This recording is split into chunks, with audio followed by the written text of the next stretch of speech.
Right, good evening everyone and welcome again to the Sticky Wicket Cricket Podcast. This is the weekly show about the wonderful world of international cricket produced by four fans of the game. I'm Joe, as always I'm here joined by Marty. Good day mate. Hi Joe, how are you? And Cheese, good evening. Good evening all. And Ed, hello mate, how are you? Present. And on the show this week we're going to be talking about the fourth and final test between India and Australia. India wrapped up the series quite convincingly in the end this morning, but we're going to be talking to Marty about the series as a whole. Thanks, Joe. No problem. And we're then going to be talking about the New Zealand-South Africa third and final test, I think, that's ongoing at the moment down in Hamilton. Ed has then got a quiz, and we're there going to spend some time talking about the news coming out of the English game in the last 48 hours about the new T20 competition that is going to be coming into effect in the year 2020. There's a couple of other things to round up in the world of first-class cricket from both Australia and the Middle East. And that's about it for this week for so far. But we'd also like to get everybody else's thoughts. We're very heavily on YouTube these days, along with the SoundCloud and iTunes. So please search for us there on the Sticky Wicket Podcast. And you can hit subscribe and get this week's podcast and every other delivered to your phone or tablet. Also, please search for us on Facebook or Twitter. @CricketPod is the handle there if you want to get in touch with us there. But before we start, actually, I think Ed's got a couple of words to say he'd just like to get kicked off with. I just have some sad news, actually, from my hometown club, Chesterfield Cricket Club. I'm from Chesterfield in general, really. A guy called David Adams passed away overnight. Grizz, as we called him. I played a lot of cricket with him back in the day. He was one of my first captains at Chesterfield. So yeah, very sad news. I unfortunately got a call from my best friend Fran, who is Grizz's best man, to tell me the terrible news today. Grizz was a good guy, great cricketer. He's the older brother of Chris Adams, who used to play for Sussex and England, of course. But our Grizz himself, he played for. He was on the staff at Derbyshire and Gloucestershire back in the late 80s and early 90s. He's been a fantastic servant to Chesterfield Cricket Club. He was there when I joined in 1998, and he played many, many years. He captained me for many, many years. Very sad news. He leaves behind 4 children, unfortunately, 2 with his first wife Claire, Jack and Rosie, and 2 with his new wife Laurie, Teddy and Sam. I mean, I've known Laurie as well for a lot of time. I was at their wedding, and very, very sad news. I'd like to pass on my best wishes to Laurie and the family. Very sad news, and just wanting to just say R.I.P. Grizz, really, and best wishes to the family. Cool. Okay, thanks, mate. Thanks very much. Okay, so we'll kick off the podcast. We'll start in India, Marty. We'll come to you first, as you can imagine. So the fourth and final test, it was obviously the deciding test match that was played in probably the most picturesque ground in the world of Dharamshala. India ended up winning the game by 8 wickets. They chased down Australia's 106 this morning, just 2 wickets down. The game was in the balance at the halfway stage. Australia posted 300 in the first innings. India gave themselves a 32-run lead, I think, at the halfway stage, getting bowled up for 3-3-2. Australia fell apart a bit in their second innings, bowled out for 137, so India chased down the remaining 106 quite easily this morning. But a bit of a shame, Marty, for the Aussie boys, but again, looking back, it's still a very, very good and probably unexpectedly good series for them, I suppose. I think, Joe, it's a mixture of disappointment and also pride. Mm-hmm. I think it's probably the only way you can describe it. I mean, up until lunchtime on day 3, I think they were still in a very good position. I mean, they were 30 runs behind, and I know that I think Saha and Jadeja had kind of given India a bit of impetus in the game. That was the but realistically, point, really. if you're lunchtime on day 3, you've still got innings to go, and they've got a bat in the 4th. On a pitch, to be honest, was probably the one that would actually suit us. The pitch was bouncy, it was quick. It looked quite Australian in some ways. Well, in some ways, yeah. There's a lot in there for the quicks. So I think the players themselves would be quite gutted by the way they played in that innings. I mean, Renshaw went out fairly cheaply. Smith was just basically trying to boss the bowlers. Yeah. And when he got that under edge that went onto his stumps, I mean, that was just gut-wrenchingly disappointing for him, I think, because I think at that point there, you would have thought he looked like he was in so much control. I think Graham Hick described it as seeing the ball too well. He was just seeing it so well. He went for a hook outside off stump. He shouldn't really have gone for it, but just seeing it so well, he just thought he'd take it on, and he got a big inside edge and just smashed into the stumps. Well, I think you're right. I think the 2 balls before he hit for 4, and this one here, Really? it was a bit of a rubbish ball. And we know sometimes they're the ones that get the wickets. But look, I mean, it's at the end of the day, Australia's won in India. They won in 2004-05. Bill Laurie's team won in 69, I think it was. It's over there. It's a desert for Australia. It just is, and to get so close on a team that pretty much no one gave them a chance in hell of getting anywhere Absolutely near them. not, no. It's a great performance. It is. It's just I can imagine those boys would be still gutted by it because they came so close. Yeah, came that's so true, close to winning over there, and it's really just almost like the holy grail for an Australian team. I suppose it is really, isn't it? It very much is. Yeah. That great team under Steve Waugh and everyone never managed it, did they? So no, they didn't. I mean, I said it was just after Steve Waugh's time when under Gilchrist it was that. Was it Gilchrist? Gilchrist, yeah. So who was captain for that series? Yeah, so they're the ones that won. And like I said before that, it really was. It was during Steve Waugh's time. It was to win over in the West Indies was a huge. It's what they were after. And they managed to do that, in a great series in the 90s, and then, India was then basically the last frontier. Yeah, and he never managed to do it, and it's like, it's just so disappointing. But at the same time, it was what a series. I mean, it brought, really, there was so much controversy.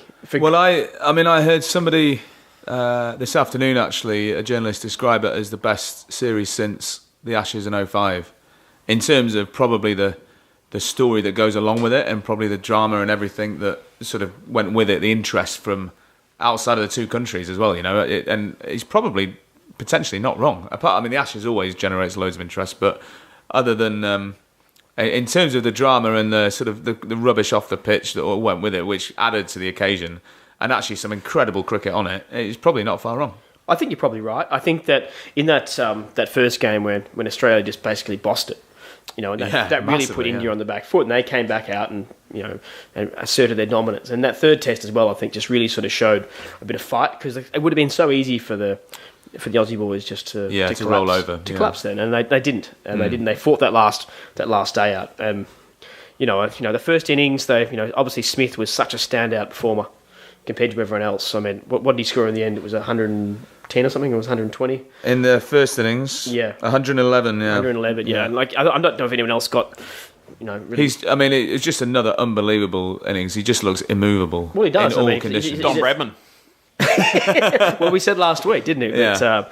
But, look, he's what's he made now? He's made 3 centuries over in India as a captain, and what can you say? That's incredible. Yeah, it's an incredible feat, isn't it? Because you talk about guys like we talk about Kohli and obviously being a gun player, but score runs away from home, and to actually not even just go and score runs, to consistently dominate another opposition. Yeah. So I heard a stat about Smith the other day, which is I think it took him. His 11th Test match. We were there actually. Do you remember at the Oval that day where he scored his first 100? Yeah, I do. He hit a straight 6, didn't he? Yeah, to get there, that was 20. That was the final game. Vaguely, of the we'd had 2013. quite a big day that day. I do just remember about that. Yeah, I think that must have been the afternoon round in the evening session. It was. Yeah, that was his 11th Test match, and apparently that was his first 100. Ever since then, he averages 71. Since he scored his first 100, he averages 71 in 40 odd games. It's amazing. Well, he was garbage in his first 10, wasn't he? I remember when he came in when we beat you guys 3-1 away, and they bought this. Well, it was so bad that what's happened to Australian cricket when they dragged his overall average down by 10. It's incredible to think. And he was a leg spinner. He was a leg spinner. He batted number 8. He was a leg spinner. And I remember Jeffrey Boycott's comment saying, "If that boy is a Test match batsman, I'll eat my hat." Yeah. I suppose for Boycott it probably was, but he's eaten more than hats since then, isn't he? He's gone. Well, I remember it was all fair enough comment at the time because he was jumping around and he got squared up, and but what it shows you is what he can do, and it's quite amazing. You certainly wouldn't call it a classical technique. Not at all. No, he's almost just created a way for him to score runs, and his eye is so good. I remember you saying. At the Oval that day, it really looks like he sorted his game out, actually. Well, it's the way he hit it straight that day. Like I said, to bring up his century, he just mullered this straight 6. And, he must have...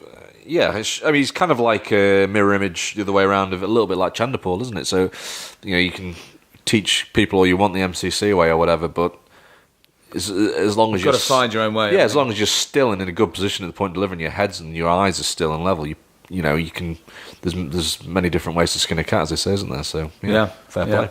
It's quite amazing, but yeah, obviously in the second innings he went early, and I think they'd lost those 3 wickets before lunch, I think, or whichever session it was. Well, it sort of was, wasn't it? Because Sean Marsh, look, he's so he another shocker?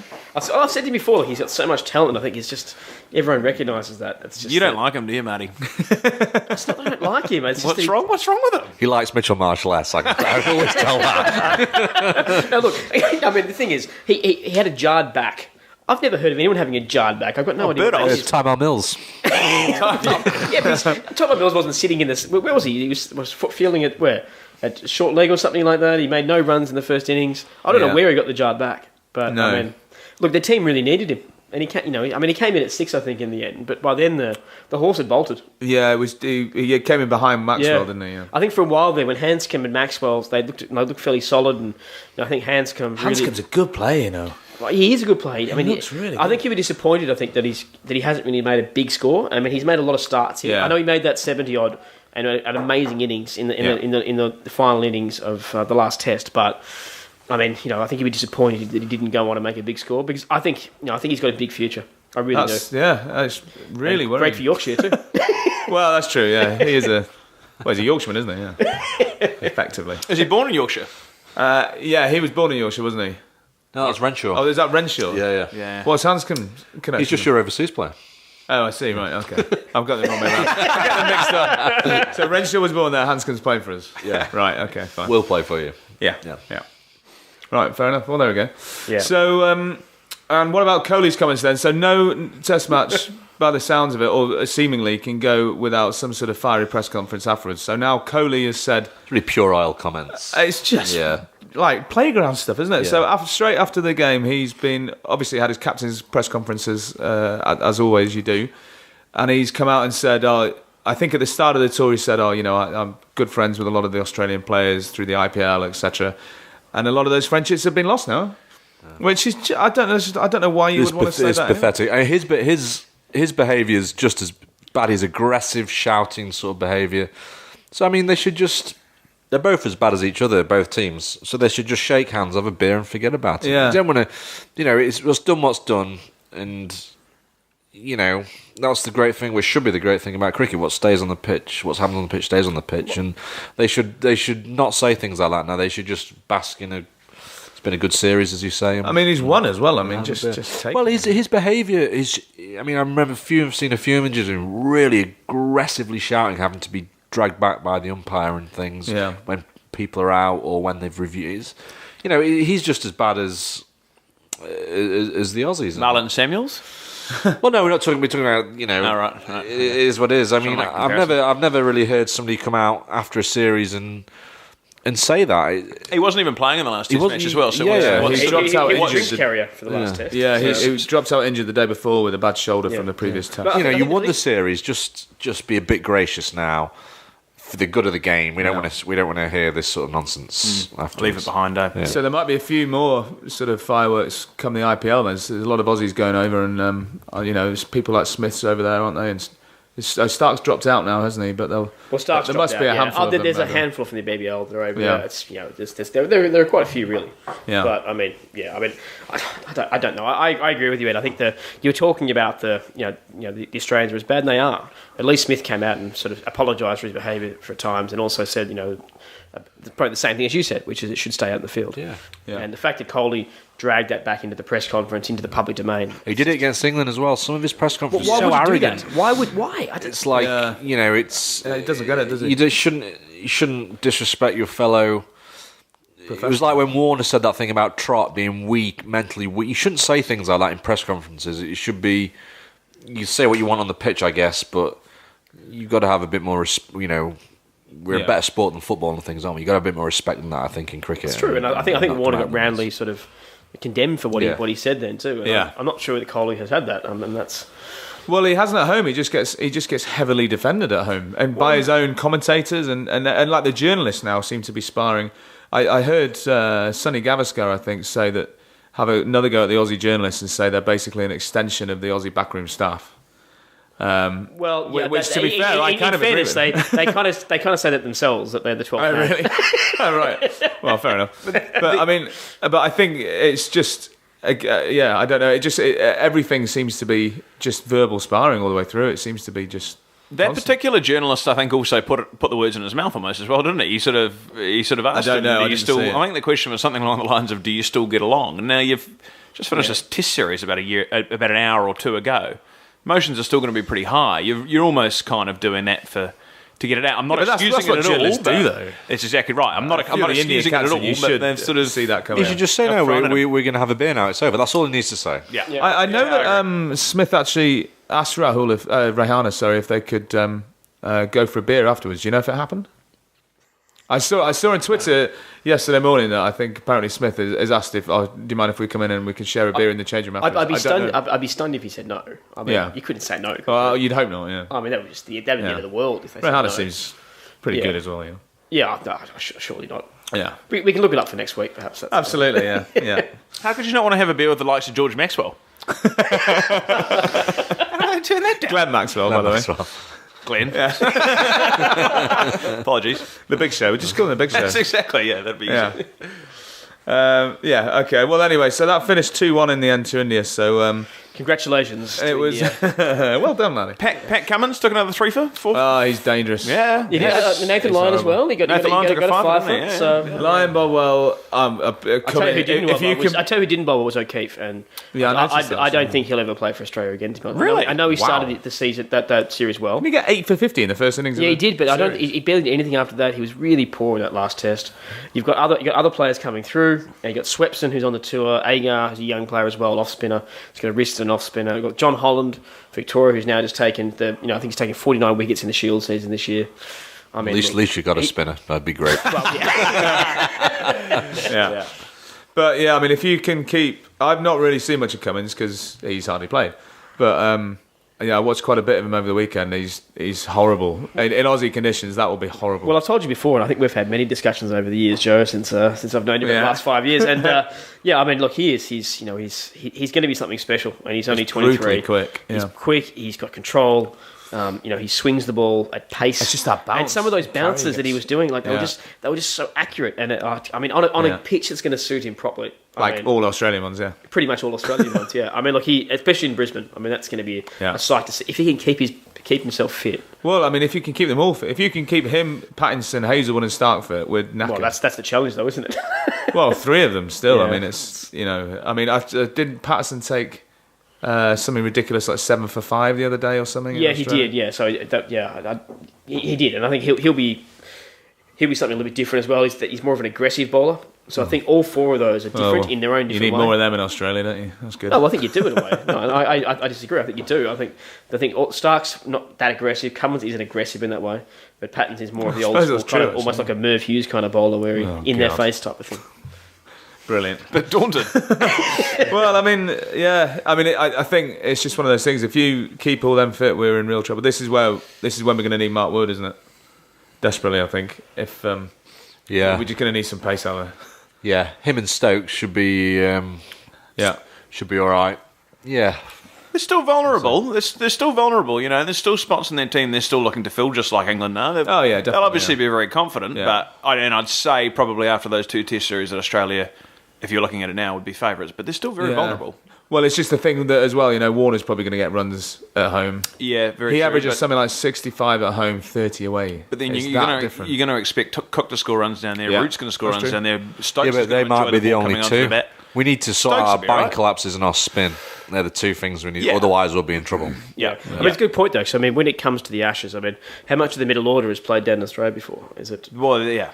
Well, just Root, I think. Yeah. Isn't it? He didn't go that well down there. No, he got dropped Stokes last is time. a Basto played once at the end again when it Root was would be a all better over. player these days than when he was last time we went. Oh, So, yeah. He easily would be. But Yeah, Basto's Basto's a improved much better outside. player. He's quality, But then, you know, It depends how Hamid and stuff comes if these on this 2 year. new guys, if this thing is, if South Africa find them out, then we're in trouble because we've either got 2 people low on confidence or we're going to have to find 2 new people. Yeah, you again. can't have another opener coming in to the start. Well, we of the might have Ashes to, series. yeah. Well, if you know they've had a couple of games each, and then they'll have West Indies, South Africa. I mean, the other guys have got about 8 games. Yeah. So if they, if it, heaven forbid, it goes badly. Yeah. Jennings isn't assured, is he? Well, no, neither of them assured because there's we've still a been big here gap before with people, haven't we? before the That's South problem. Africa series, so they're going to have to get presumably some score runs in county cricket. Although I would imagine they'll both get they'll given play a anyway. chance. Yeah. Hamid looked the goods. He definitely. looked the good. He looked the good. Yeah, but again, I mean, against the fast, bouncy. Yeah, it's different pace, isn't it, down here? Yeah. Different conditions too, I think, and that's the main thing. I mean, when you walk into the Gabba, on that first day, and you haven't played there before, you haven't played in those conditions, and they call it the Gabatoir for a reason. Yeah. How adverse are the Aussies going to be to possibly hosting some of them in their first class teams down there at the start of the summer? Who's that? Some of the English? Well, some of the English guys. I mean, I remember Andrew Strauss came and played in New Zealand before a tour. We were talking before about Mason Crane. He's the first guy in a long time, I think. Alex Stewart used to go out and play. Yeah, we're talking years ago now. Yeah.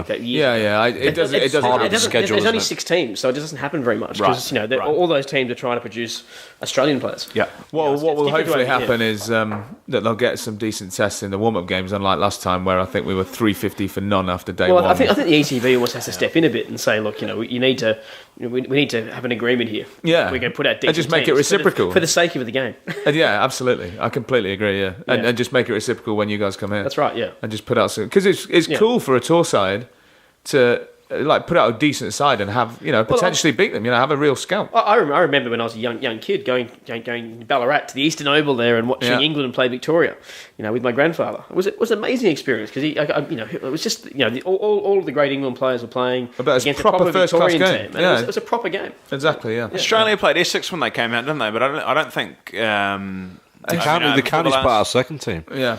It was only Bapara, wasn't it? I think Bapara played. I think funny enough, it was Jesse Tamil Wright. Mills actually put himself in the shot window that game. He was very young and bowled really fast. But For Essex? yeah, I think so. Yeah. Was he an Essex lad? Yeah, before originally. Sussex, Yeah. Oh, well, didn't know. So yeah. But anyway, there's a long way to go before then. But we'll see. Although having said that, Australia actually, I don't think they're playing again before the Ashes. Did you know that? Well, I haven't checked that, Joe, but I'm I sure don't you're think right. they're playing a single You always test. are. They're saying they might possibly swing by Bangladesh for a couple of tests, but it's That's as no yet good, is it? Swing by? They should try and get to New Zealand for a couple. No, I That'd be the best I thing. disagree. I think if you want to have a good Ashes series for Australia, they need to be playing in the Shield because the only way you can do it is in Australia, I in suppose. Australia, playing on Australian conditions. In the first class there, it's the best. Unless you're playing South Africa, there's no point playing around. Yeah, but I mean, it's only March. I mean, it's just quite an unusual thing to have an 8-month gap before an Ashes. Well, I suppose you get the IPL coming up. So there's a break there, and then you've got the Yeah. Champions Trophy. It's done by July, though. Yeah. Anyway, we'll see. We'll see. Right. Anyway, that's the India Australian series sort of wrapped up for the time being. Although I've got a feeling we won't have heard the last of it. But No. But anyway, moving on to you, Cheese. So it's the other test series going on is down in Hamilton at the moment, which is the third and final test between New Zealand and South Africa. And New Zealand are 1-0 down in the series, but they're in a very, very good spot at the moment. I think South Africa batted first and got 300 and odd. New Zealand then got nearly 500. Kane Williamson back in the runs, 170. And overnight, South Africa, I think, 80 for 5. Which is an extraordinary thing. I think you were looking at the forecast before and a bit worried about it, but otherwise it's a hell of a comeback. Mate, it's been another good test match. I mean, we talked last week about the test matches that are coming out of India with Australia versus India and how good test cricket is, but this is, again, another good example of it. And yeah, I mean, South Africa needing 120-odd, or they're 120-odd behind with 5 wickets in hand.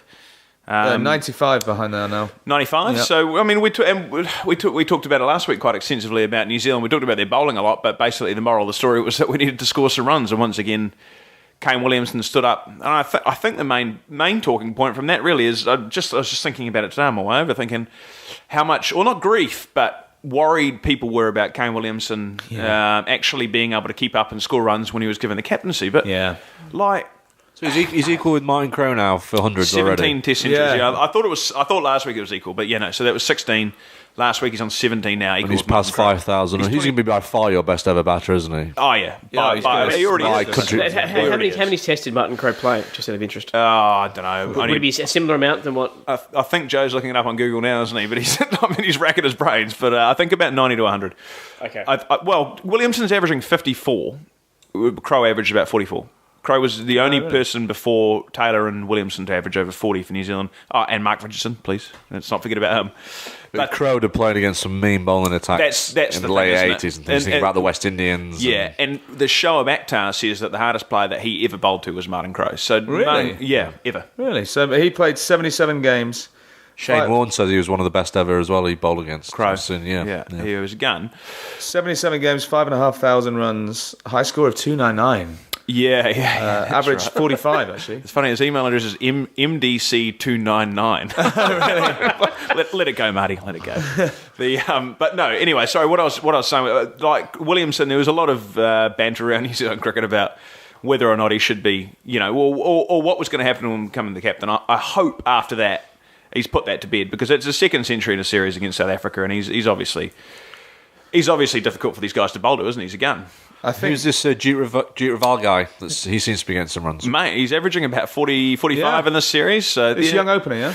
Yeah, he's not that young though. He's 27. He's 27 years old. But yeah, mate, he's batting out of his skin at the moment. And he's faced every innings up to about 150 balls. I think he scored 250 balls for his 88 the other day. He's sort of held every innings that we've had together, and he's batting brilliantly. I think I mentioned it last week about him. He had a lot to work on after he played against Bangladesh, because he was fishing outside off stump and sort of playing away from his body a little bit. But against South Africa... We've all been there. Yeah, absolutely. And he's finding his way on New Zealand conditions. And against, again, a good bowling attack, he's just done it again. And he's done it again and again and again this series, which is awesome.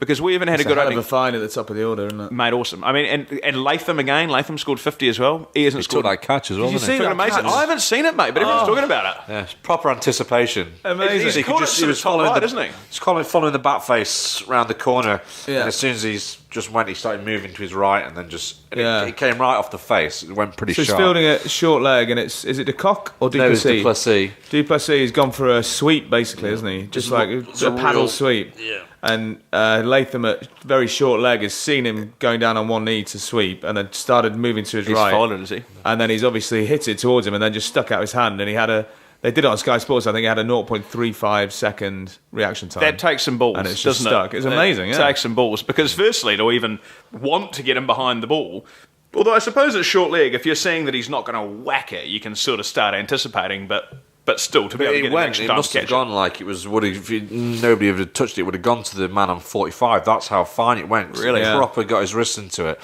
and that's so he's awesome. gone at least 3 or 4 yards to his right and just snared it pretty high up one-handed. It's That's one of good. the best you'll see, yeah. Well, he's had a good test match then, because he hadn't scored runs in months. So to get a 50 was, well, look, I mean, That probably gave him the confidence, that catch. To go true. on and get some runs, Yeah, It was a absolutely. pretty It's good all grab. part of it, isn't it? Yeah. I mean, and he's a very good test opening batsman. It's still up in the air whether he should be opening the one-dayers. I think that's just out of lack of choice, to be honest. But for him to score a 50, put on a really good partnership with Jeet Raval again, who's just... I mean, he's had an awesome series. I mean, we wouldn't be able to remember... I think I saw a stat, the top opening scores for New Zealand against South Africa ever, opening batsman, and Jeet Raval's in there 2 times already in the top 10. Really? Yeah, so he's had a good man. great series. Tonight's going to be very interesting, though. Yeah. Five down.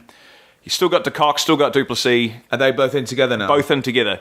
There's been 3 times where South Africa over the last 4 or 5 years have batted out a day, blocked out a day, and Duplessis has been involved in every single one of Really? those. Yeah. Yeah, so there's- Australia? Australia, Adelaide. Strike rate's like 18. He just doesn't care, does he? Yeah, when no, he he's does not that? interested. Just- Where was the second time? Was that? Sri Lanka. Sri Lanka, He got out yeah. in that game, but he was part of it. He was part of the fight back, and then recently against India. Yep.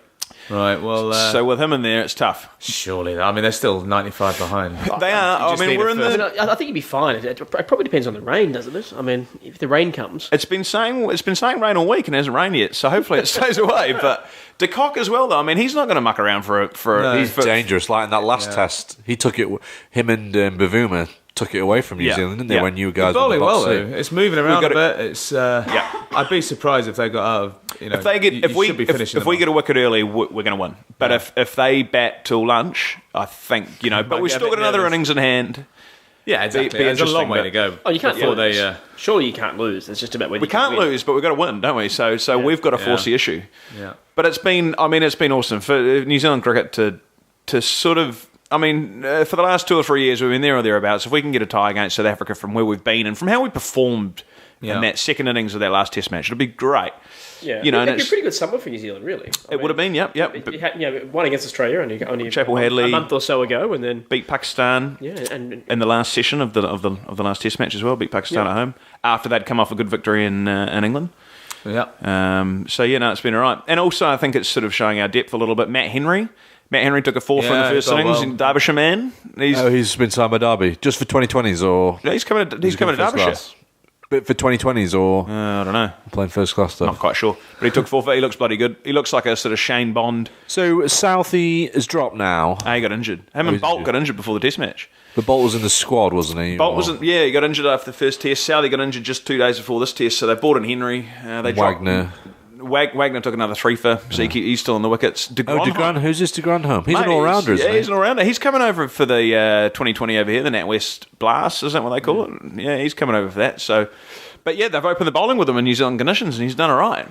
Be interesting to see whether they take him abroad, but Yeah. No, Very good. Well, fingers crossed you can finish that one off. That would be a great result during the series there. Here's hoping. That'd be a big effort.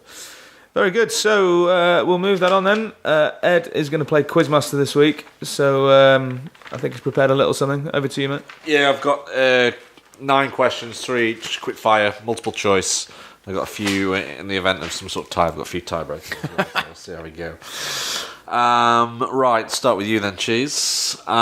Which Australian bowler took 195 Test wickets in 36 games versus England?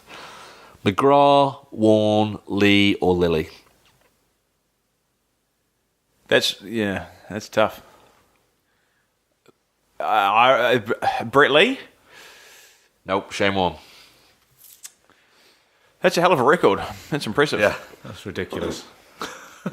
I thought I'd go for the dark And horse. 35. That's 195 in 36. And 36 Isn't Test it- matches. Yeah, he took 36 a 195 game. wickets. Nice. Yeah, well, it is. Well, yeah, it is. I mean, think. But you have to with remember McGrath in the team. You have to remember the early days though, when it was just Yes, complete I do. mystery. Yeah. Carry on. Next one.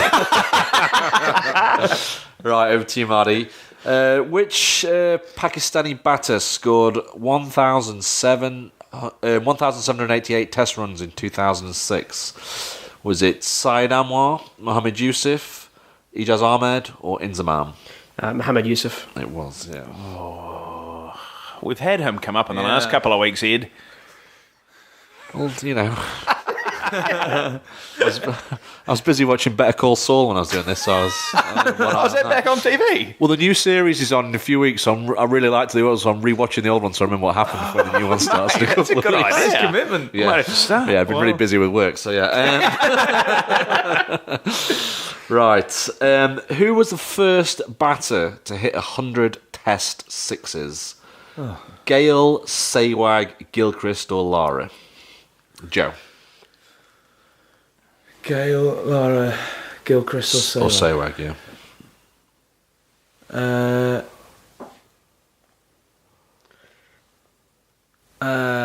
Gilchrist? It was Gilchrist, yeah. Well done. I would have said Sehwag then. I was thinking about Sehwag, yeah. I thought it would be Lara. Sehwag. Yeah, but yeah, it wasn't. Right, back to you then, Cheers. This is a bit of a tricky one, this one, mate. Who is the only batsman to have ever been out in Test cricket obstructing the field? Len Hutton, Don Bradman, Gary Sobers, or Lala Amarnath? Lala, who's that? It's an Indian guy. Yeah, sounds like it. I'm going to go with Len Hutton because... It was Len Hutton. Oh, yes! 1951 versus South Africa. Mate, yeah, my dad Quite talked to a- me about that there's one. been quite a few in one-day cricket. I thought Ben Stokes did it. No, it was one-day cricket. There's eight. was There's it? been 8 in. There's been 8 in ODIs. There was one in New Zealand. Yeah. That's the only one It was New Zealand versus only England one in obstructing the field. Who was that? That was Collingwood. Collingwood? When Collingwood got your guy out. Was it Grant Elliott?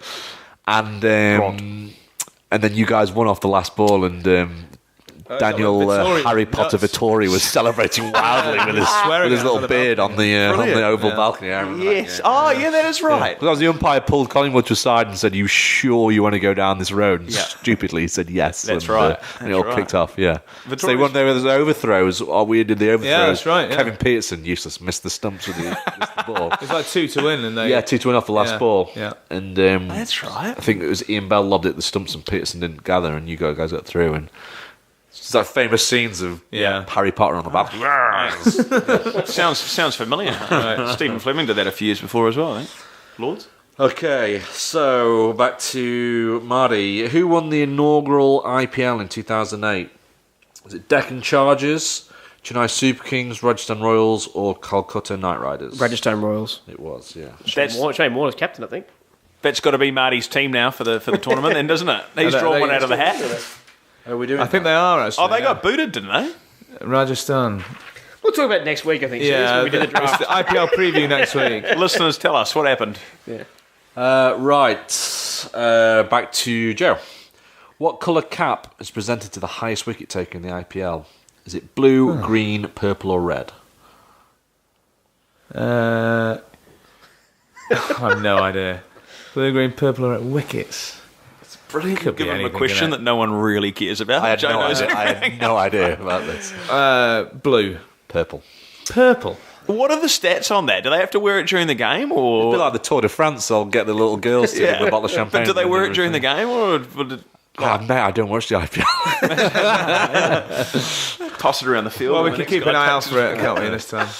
Right, back to cheese. In which Pakistan city were the Sri Lankan team attacked by terrorists? Was it A, Karachi, B, Lahore, C, Islamabad, or D, Multan? Karachi, Lahore, Islamabad, Multan. I'm pretty sure it was Lahore. Correct. Yes. Not sure I'd be cheering that too hard. Hey. An unusual thing to cheer. This is for the win, Marty. This is for the win. Oh, really? No, it's about Australian cricket as well. Are you at? Just swap them. Yeah, I'm going to swap them. Yeah. That sounds fair, really. Yeah. That's, Here we go. Oh, no, actually, yeah, go on, I'll swap them. Who won the inaugural English T20 competition? Oh, I know It was that. back in 2003.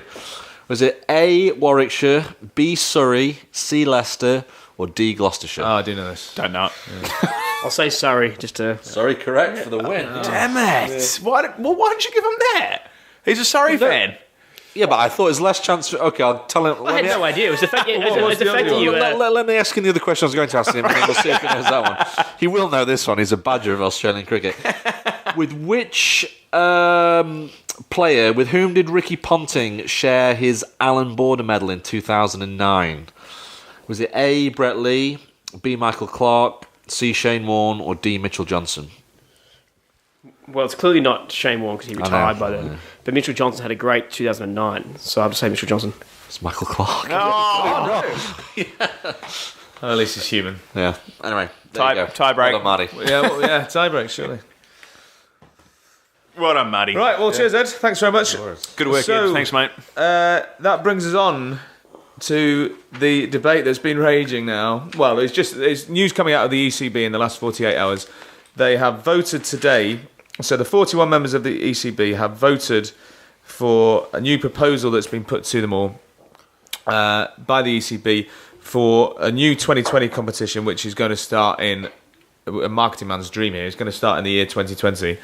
And I'll just sort of run you through all what's sort of been on the table. I think they've voted unanimously to change the constitution today, which means that I think by this time next year they want to have it set in stone actually what's going to happen for the year in 2020. So this is the start. So this is obviously it's a completely brand new competition. There's going to be 8 teams, each of which are going to have a 15-man squad, including 3 overseas players. There will be a draft. So teams to sign 13 of their squads in an initial draft before completing the 15 with 2 players who have excelled in the Blast. So the NatWest Blast is also going to carry on in a county level, and the bulk of that, I think the group stages of that is going to take place just before this competition. And the best players from that who aren't already signed up will go as the last 2 best players for the new teams. So the existing competitions, the Blast, the 50 Over Cup, the County Championship, and obviously all the England Test matches will carry on using the 18 first-class counties.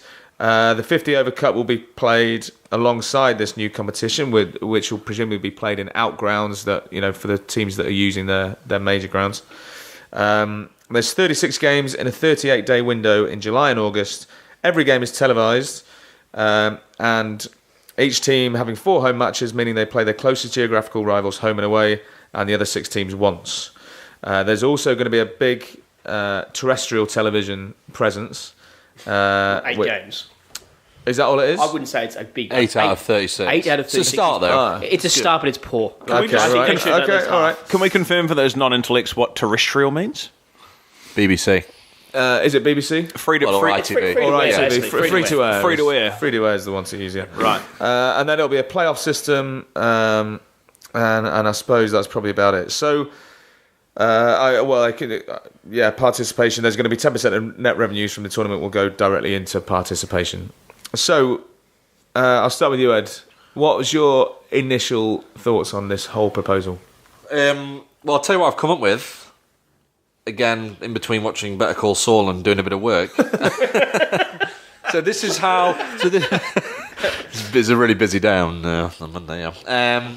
So this is before it got... This is the initial sort of thing got released or whatever, so I got up a picture of England and dividing the counties on my computer and came with the following. I got it into 8 regions, and this is just my take on it, or whatever. So I had Northwest... And I've included a little bit of minor counties just to get the areas in. So North West, you've got Lancashire, Cheshire, Cumbria, those sort of counties. There's a North West franchise playing at Old Trafford. I don't know what Joel think of this. We've got the North East. I didn't realise what a big county Yorkshire is. North East. I've got Yorkshire, Durham, Northumberland, those sort of counties. Split venues, Headingley and Durham. We've got the West Midlands. So I've got Warwickshire, Worcestershire, Staff, Shrops playing at Edgbaston. The East Midlands, so we've got Notts, Derby, Leicestershire, Northants. Obviously playing at Trent Bridge, so not going to be playing anywhere else than that. County grounds. Then I've got London, Middlesex, Surrey, split venues, Lords and the Oval. South East, Kent, Essex, Suffolk, those sort of places. Olympic Stadium. Kent and Essex together? Yep, in the South East. Middlesex and Surrey together. In London. So London franchise, Middlesex, Surrey, split between playing at half and half in Lords and the Oval. South East franchise. So Kent, Essex, and sort of Suffolk and Norfolk in that area, playing at the Olympic Stadium. South of England franchise, Hampshire and Sussex at the Rose Bowl. And the West of England franchise, so you got Somerset, Gloucestershire, Glamorgan at Cardiff. That's what I came up with. Right. Well, that's you're probably Just not... my take on it. Yeah, well, far off. You're probably not far off. They haven't actually announced what the teams are going to be, are they? But I don't think you'll have Kent and Essex and Norfolk and Suffolk together. That's a massive area. That won't work. But You also won't have like Middlesex and Surrey either. I mean, no, I think you will. I think it'll be a London I think franchise. you will. I think there'll be a London franchise with two home... Do the members get a vote? Chance of The that. members, Marty's got... That was... They must get the biggest crowds for those 2 games. You know, Yeah. At the moment for the NatWest Blast, no way would they do that. They get no, it's not a chance. Well, what are you saying? They'll have I two agree with London Matty. teams. They'd at least have 2 London teams. You're talking about a third of the population of the country, Yeah, I agree. or a quarter, third, whatever it is. No, because No, you've got the South East at the about Olympic 6. Stadium. There's not many. Anyway. Yeah, but I heard that there's only going to be one London team, and it's what you said. They'll split they're going to have home games at Lords and the Oval because it's. People go to the games after they'll go after work. They'll fill out these grounds. I know.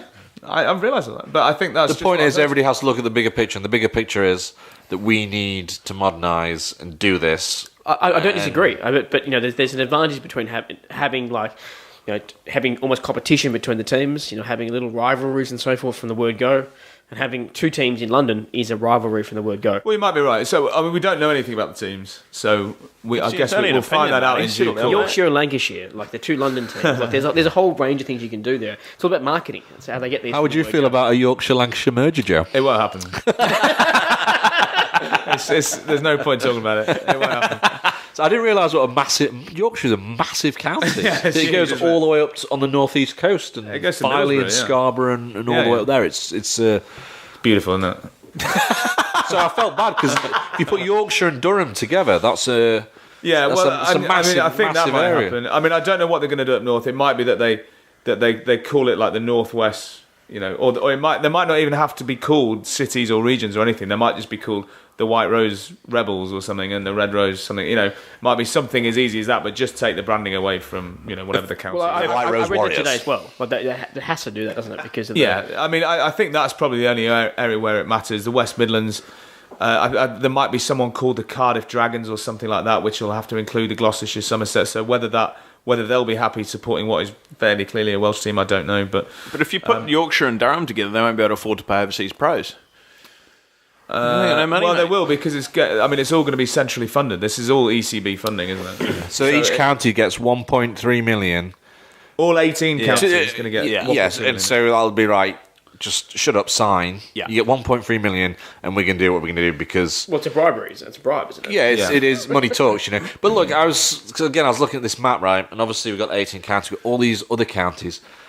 This is a problem with England. It is divided up into so many little pieces. Like this, whoever there aren't 8 cities back in the day, like in I don't know, whenever England got divided up, they weren't thinking about the future of English 2020 franchises. That's for sure, because it's just a geographical seen it coming, nightmare. Yeah. If I could go back in time. So, but your overriding thoughts are that it's a good thing. It's a good thing. I don't understand why they're still keeping the blast going. No, that's the worst thing. There's already too much cricket, and then they get in this other awesome tournament, and they're keeping, and the other one will become defunct because everybody lose interest in it. Because but that's another bribe, isn't it? That's got to be another bribe. There's no other reason for it. That'll surely get phased out after a year or two. It would have to get phased out. Yeah. I thought the same thing. It just seemed like, why on earth would you try and keep this secondary competition going? Because it'll be part of the deal, but then after a couple of years when there's no interest in it, I guess they'll sort of common sense will prevail and they'll just pay the counties a bit more money. But then what is all the cricketers going to do who are contracted, who... Well, so when there's not the blast, which I don't think there will be, I suppose they'll just twiddle their thumbs for 6 weeks. It's the same thing in Australia during that period, isn't it? Like now the big bash is there, everything else stops except for international cricket. So if you're just I'm talking about like your average first class county cricketer who doesn't get drafted in the future. So when there's no, there's a 50 over comp. That's what I mean. Will that be run at the same time? The 1 day comp will still be going. Yeah.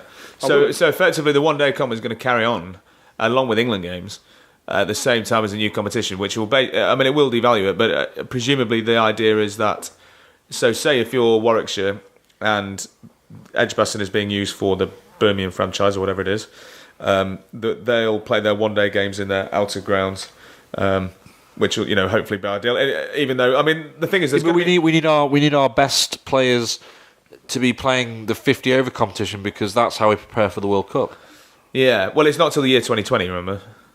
Yeah, but there's going to be World Cups after the year 2020. Well, but they'll maybe move the dates around depending on what's coming up, I suppose. Yeah. I don't know. I can't believe they're going on with the blast. It's just you don't need two. How can anybody have two? You don't need two. Yeah, two 2020. It's also confusing for the marketplace. If you've got these two competing competitions from the word go, what you need is almost clear space. So it can just be out in the marketplace. This is what's going on. But then kids can choose a team. They can go to the games without confusion. But then coming back, the problem is though. Say you live in Somerset, right? And you've got a cracking ground, and you've got some cracking cricketers, and you've got family. You've got 2 kids or whatever. How are you going to get to Cardiff on a Thursday night? Yeah, you got work the next day. You watch it on TV. I think that's. I know, but and then go to the blast. I think that's the idea. Yeah, I just can't foresee... it's school holidays. I can't foresee there being a blast after a year or two anyway. No, I'm saying, imagine there's no blast, and you live in Somerset, and you want to go and see something like you want to take your kids to the live cricket. You've got the expense of like the train fares, and God knows what time you'll get back at night on the train from Cardiff to Somerset. The kids might have... I suppose it's school holiday, but still, if you've got youngish kids, it's going to be like... Yeah, well, the worry is that you're right. So either that happens, and then the counties... I don't know, fade away or whatever. But then the other thing is, what if they get really into it and then they forget about Somerset altogether? So that's even worse for the counties. So I think either way, the counties are going to struggle. The only thing I'd mention is that as well, the 2020 Blast in the last 4 years, ticket sales are up 63%, and they're applying 35 million quid into this new competition. So was it that bad a product already? Could they have just ploughed it? Yeah, but if they'd have made it in the same period and got the format right and ploughed 35 million quid into it, all this marketing, the counties now are all going to be saying, well, where's all this money being put into marketing that we never had? And, we could have been selling it out. Do you really believe all that? Do you really? Come on. How different is it to having 18 to 8? You're talking about a product to attract the kids. And I know, again, just from reading the papers this morning, when the ECB's argument was using the research they had to show that kids at school had no idea who England players were. I think they were quite scary. But England, they won't be in this competition. Most of the time. Yeah, but it's the same in most competitions like that. Well, it is, other ones around the world. It's not about that. They can still advertise Joe Root playing for Yorkshire or whatever that team is up there. What happens if Joe Root gets drafted to London? He won't. There'll be a certain. They'd be like if marquee there's a draft players. system. They'd be marquee No, seriously. players. No. But there's a draft system where I think. What happens if Joe Root got drafted to Lancashire? Well, yeah. I think, as far as I know, that there'll obviously be a certain element of. I mean, because again, that comes down to marketing as well. Clearly, they want him there as much as they want Jimmy Anderson playing for Lancashire. So there's going to be some common sense when it comes to the I think draft Jimmy system. will have hung up his boots by then. Well, or whatever, who, Josh whatever. Butler or something. Josh Butler, yeah. So, But Josh Butler might want to go back and play for the west of... well, yeah. So he's but I mean, people who are clearly passionate about always been a one club man or whatever, they're going to probably end up like Sachin Tendulkar. You never imagine him playing for anyone else but Mumbai, can you? But I think the main point you have to understand here, it's all about attracting new people to the game. It's kids, and It's all about kids. And I remember a couple of weeks ago, we were sitting in this room and I went through some of the stats for the BBL, what it did to Australian cricket. The amount of kids that were going to the games, the amount of new people, the amount of families and so forth. And look, to a certain extent, the Blast just attracts people who already love the game. Yeah. You're trying to get to that new kind of area, and you're trying to attract maybe some of the the immigrant communities that haven't really sort of been integrated into the game, especially I think in Birmingham, which I think massively, yeah. Yeah, so there's I was, I've got a couple of stats as well, and that's, to be honest, that's the big thing, because for me, this whole competition doesn't need to be about... The problem is, in England, you've got a massive alcohol thing where they make a load of money out of alcohol with adults going. And, Well, think about, we go to the Oval and Lords a lot on Thursday nights. Yeah. There's very few families and kids out. No, exactly, It's just a massive session. and that's isn't a it? real problem. It's great for us. Yeah. But if you had a young kid, I'm not so sure. No, awful. exactly, yeah. Can you imagine going to the Oval on a Friday night? It's like a stag do. That's basically after work drinks Yeah. with 25,000 people. It's like a massive pub with a big beer garden, isn't it? Yeah. So that's the problem. So they have to find a way of getting over that hurdle. That's the first thing.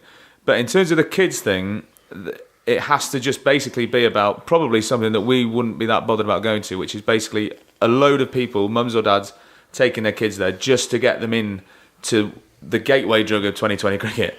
So like when I first started going to Headingley, I was like 10 or something, and it was the Sunday League, the Access Equity and Law League, which is a real mouthful.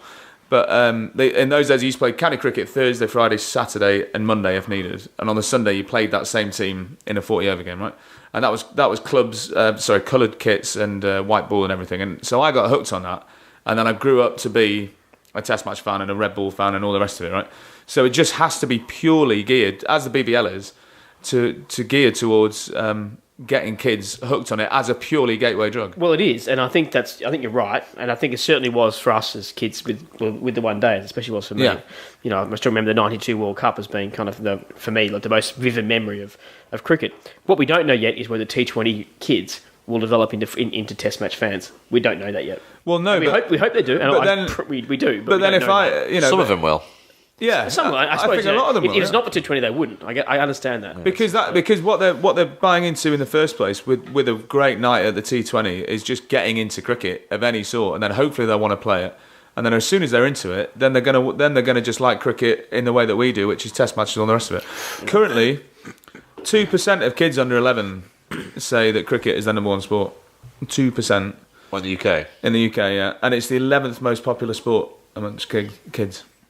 Which is just, I find absolutely ridiculous. Well, really. it has to improve. I mean, it just has to. Yeah. And also, this is a slightly different point. Remember, we were looking, because I need a new thigh pad and things, looking on the Oval shop. So we're going to go and buy a thigh pad there. Great chat, Ed. Great. Bats are 600 quid for a bat. Yeah. And that's one of the reasons why you can't get kids in sport. Like, if you're a parent, you probably got to spend nearly $1,000 to get your kid the kit. Yeah, it's ridiculous. That's sort of elitist along the golf lines, isn't it? Yeah, so like the cricket companies need to sort that out as well. That's just silly money. It's crazy. Definitely, it's out of this world. Yeah. I think the bottom line is whatever happens, it has to be a thing like what's worked with the BBL. I think of just getting kids completely involved and hooked, and boys and girls and dads and mum wanting to take their kids there. And it probably won't be a night that we'll all want to go to, because we love going to the Oval and Lords on a Thursday and Friday and having a load of beers. I'm still going. But they need to get over that hurdle though, because they make a lot of money out of alcohol. They need to designate a family stand or whatever, don't they? Well, loads of them, I'd say. Well, in fairness, I think that's already the case, though, isn't it? They just have to find a way of making it more. The kids will be in there with the beer snakes as it stands at the moment. It's just not good. It's just not right, is it? Yeah. But anyway, so we'll keep an eye on it. But they voted for it today. It's a conversation that's going to ramble on for a long time. It's obviously a long time until 2020 yet, but fingers crossed it's the right sort of direction for the game, and fingers crossed the counties can sort of dig in and keep some sort of power in there as well. So anyway, that's I think that's probably just about it from us this week. But we'd, as always, like to get everybody's thoughts on everything we've discussed. There's probably going to be some fairly fiery debate across Twitter with all sorts of journalists and players and all that sort of thing with this T20, and it's going to rumble on. So we'd like to get everyone's thoughts. At Cricket Pod is the way to get in touch with us on Twitter. You can find us on Facebook and the SoundCloud and iTunes by searching for the Sticky Wicket Podcast. Please subscribe to us and leave us a review. That'd be much appreciated. But for now, that's it from me. That's it from Ed. Thank you very much. Cheers. Can you give your mate a shout out, please, Joe? He commented on Facebook especially. Come on. We love Mr. Joe. Well, we like all our fans, don't we, Cheese? Thanks, Joe. Sorry, who are we shouting out to? Kishore. Who's that? Did you meet him in India or something? Yeah. Oh, right. I think so. I met him in Eden Gardens, so I think he's a bit of an avid listener. So hello, Kishore. Thanks for the comments. And cheers, buddy. Thanks, Joe. Cheers all. Bye-bye.